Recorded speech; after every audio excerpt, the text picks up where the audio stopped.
You're tuned in to the Clayton Connected podcast in Clayton County, where the world lands and opportunities take off. Good day, and thank you for joining us on the Clayton Connected podcast. I'm your hostess, Valerie Fuller, Communications Administrator in the Office of Communications for Clayton County Government Sector. Today, we have Sector 2 Captain Joshua Carr. Welcome. Good morning. We also have Ter'Stace Barnes, Officer Ter'Stace Barnes. Welcome.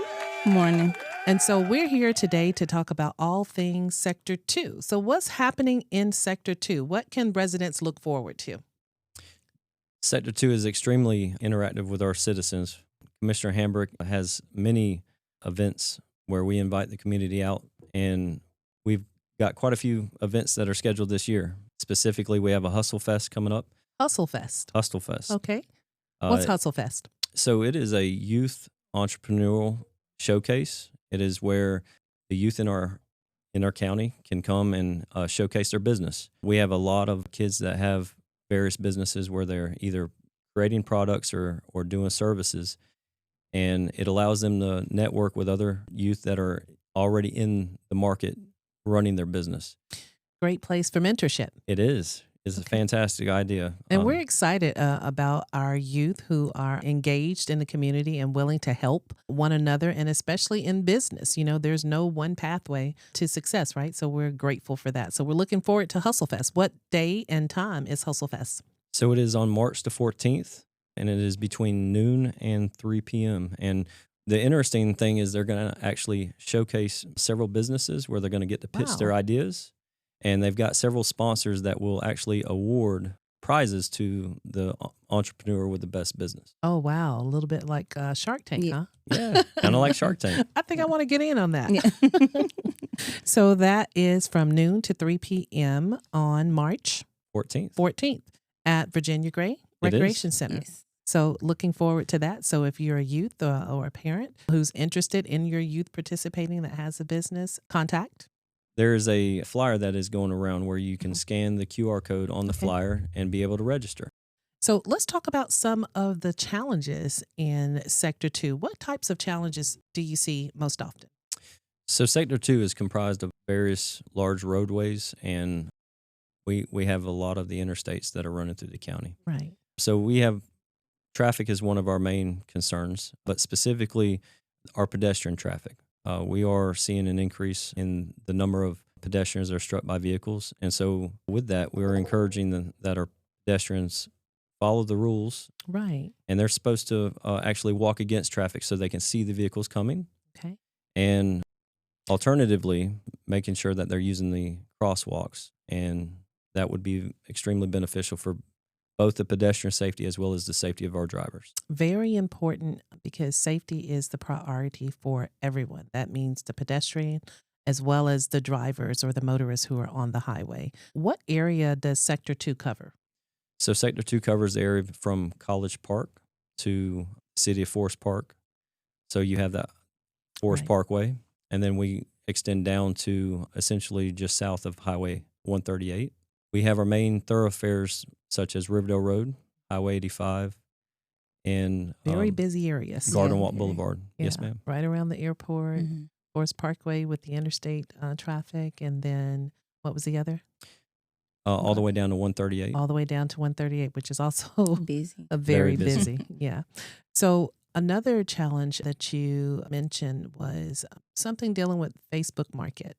What are some of the issues or concerns that you're seeing there with Facebook Market? So we are seeing some crimes that are stemming from the use of Facebook Marketplace. And what is Facebook Marketplace? Because everybody may not know what it is. So Facebook is a social media platform, but the marketplace portion is where the users of Facebook can actually post different items that they're selling. And during that interaction, the buyer and the seller discuss a meetup location. Right. And how they're picking that meetup location is our concern, that they're picking places that put themselves at a very risky situation. Right. And so we're encouraging that anytime that you may want to use Facebook Marketplace, one of the ways to discourage any kind of criminal activity that may stem from that, such as a potential robbery we're encouraging that they simply just make use of our parking lot at our precincts. And that goes for any of our sector precincts to include our headquarters. So safe zones, Safe basically zones. for safe transactions, for their protection, and to legitimately be able to not just market what you're selling, but to be able to pick it up with confidence, knowing that you'll be in a safe space if you're at Sector 2 or Sector 3, 1, 4, or the headquarters. I think it provides a little bit of legitimacy to the actual transaction. Right. If they're not willing to meet at one of the police stations, it's probably not a good idea with meeting up with the person. Very, very, very good information to share with me. What other challenges are you seeing in reference to residents' homes or neighborhoods? So specifically, we are seeing some of the same type of issues that other sectors are seeing. Specifically with vehicles, we're seeing an increase in our entering autos. We have been successful with capturing and making several arrests on our entering autos, but we encourage that our citizens, of course, if they see something, say something. Right. But we are seeing that a lot of the individuals that we are arresting on our entering autos tend to be youth. And a lot of our entering autos are simply crimes of opportunity that can be avoided. Right. Specifically, if you're not locking your vehicle, we're going to encourage that you do lock your vehicle. You absolutely should. You should. Yeah. Lock your vehicle, protect your valuables, and do what else? If you have your valuables in the car, you should secure them inside. Always. We've recently had some guns that were taken out of the vehicles that were not secured properly inside the residence. And so we're encouraging that they are secured properly and you know where all of your valuable properties would be. The issue with the entering autos is that many of them are occurring just simply because the vehicles were left unlocked. Which is never a good option. Correct. No. It's not to say that you might not have your vehicle broken into, but it is at least going to try and prevent the crime of opportunity of somebody just reaching over and undoing the door handle. Just one more safeguard, right? One more safeguard. And we want our youth to be protective.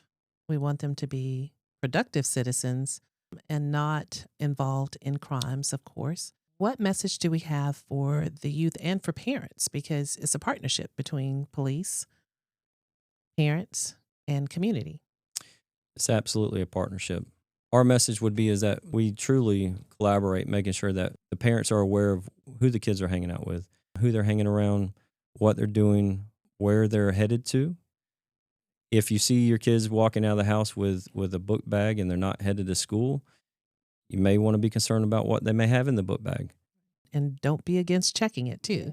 Don't be against checking it. Check those book bags before school, check them after school, and check them on the weekends when they're home, too. And like you say, when they're transitioning between home and, maybe the mall or to a friend's house. But we definitely want to have that positive relationship with our kids. Absolutely. Absolutely. So one of the final questions is trainings for residents. Are there any trainings that Sector 2 or the police department is offering for residents? Well, currently we are in our second week of the Citizens Police Academy, which is a 10-week program. And it is held every Monday for 10 weeks from 6 to 7. And it's basically allowing citizens to see what we do as law enforcement up close and personal. So that way they don't have to speculate based on what they may read on the internet or the news. They get the information firsthand. Yep, firsthand. By being engaged and involved. And again, continuing that partnership between our residents, community, and the police that work to serve us every single day. Yep. So thank you for what you do. What about trainings for safety? Any self-defense classes?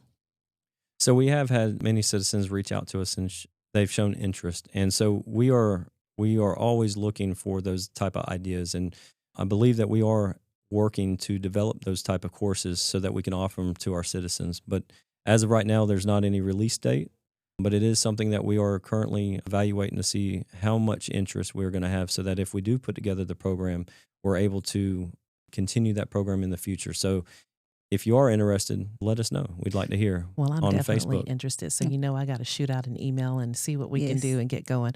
What about shooting? Any trainings for weapon or shooting trainings? Well, right now with the Citizens Police Academy, we do allow you to go down to the range and do a simulation type training. So you do kind of get firsthand on what we kind of deal with when we are in those situations where we do have to pull out a firearm, but it's not a live firearm. So that's the only. And the live firearm training is something that we have had citizens ask about. And so that is one of the programs that we are currently evaluating to see whether or not we can put together the program. Well, we are certainly looking forward to it. Captain Joshua Carr and Officer Ter'Stace Barnes, thank you so much for joining us here on the Clayton Connected podcast. I know you're going to come back. Yes, ma'am. And we have Sector 3 up next. Yes. So we're looking forward to the next episode on the Clayton Connected podcast. Thank you for joining us. Thank you for having me. Thank you. I'm your hostess, Valerie Fuller. Thank you for listening to the Clayton Connected podcast in Clayton County, Georgia, where the world lands and opportunities take off.